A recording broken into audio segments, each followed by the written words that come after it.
Позволете ми от името на моите другари и от свое име най-сърдечно, по-приятелски, по-братски да ви приветствам по случай традиционния голям празник на българското студентство 8 март.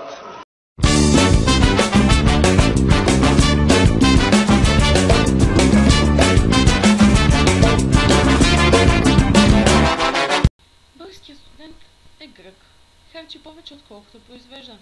После се моли да си остане вечно така. Родителите на българския студент са германци.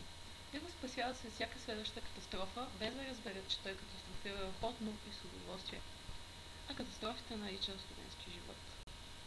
Българският студент е грък и живее по-нехайно и от Зорба. Зорба се весели, когато се прецака. Българският студент дори не чака нещата да се прецакат. Той се весели предварително. Българският студент също е руснак, защото пие водка, американец, защото пие уиски, чех, защото пие бира и най-сетне косовар, защото след всичко това се отцепва. Българският студент живее в студентски град. Едно маркировано място. Там жените винаги остават на 20, наемите са винаги 50, учи се винаги утре, а утре никога не. Студентски град е на Северния полюс. Нощта продължава 6 месеца и се развидавява само покрай изпитите.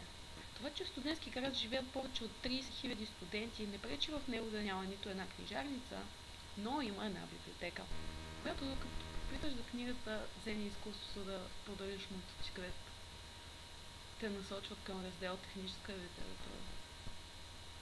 За студентски град първият ми квартирант каза: "Това е като на лагер, само че за по-дълго". Не бих казал, че не беше прав. Бих казал, че българският студент е сюрреалистичен. Той е като Бенджамин Бътън. Всяка следваща година става все по-млад, по-незрял, по-ходен. Българският студент не работи, той бачка. Българският студент мечтае, той фантазира. Българският студент не се люби, той си поева. Последния път, когато българският студент е бил забелязан да протестира, тя и кога беше това? Българският студент се интересува от политика. Точно толкова, колкото от политиката се интересува от българския студент. Моля ли някой да ме пита нещо?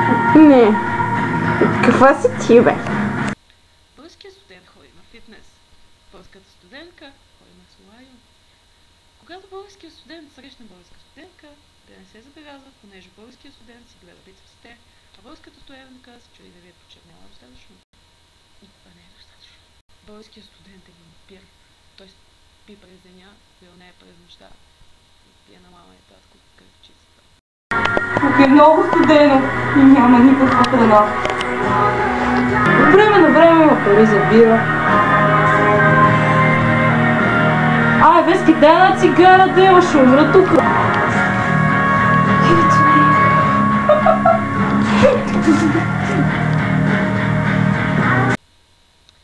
Български студент е икономическо чудо. Цял месец яде ютеница и реално за да си купи iPhone. Българският студент е чувал за Орхан Памук, но учител Мурат. Българският студент смята, че не е безгрешен, но е истински и само като преброи до 2, 3, 4 и ще стане милионерче. За българския студент казват, че е бъдещето на България. Единственото нещо, за което той не мисли, е лукото бъдеще.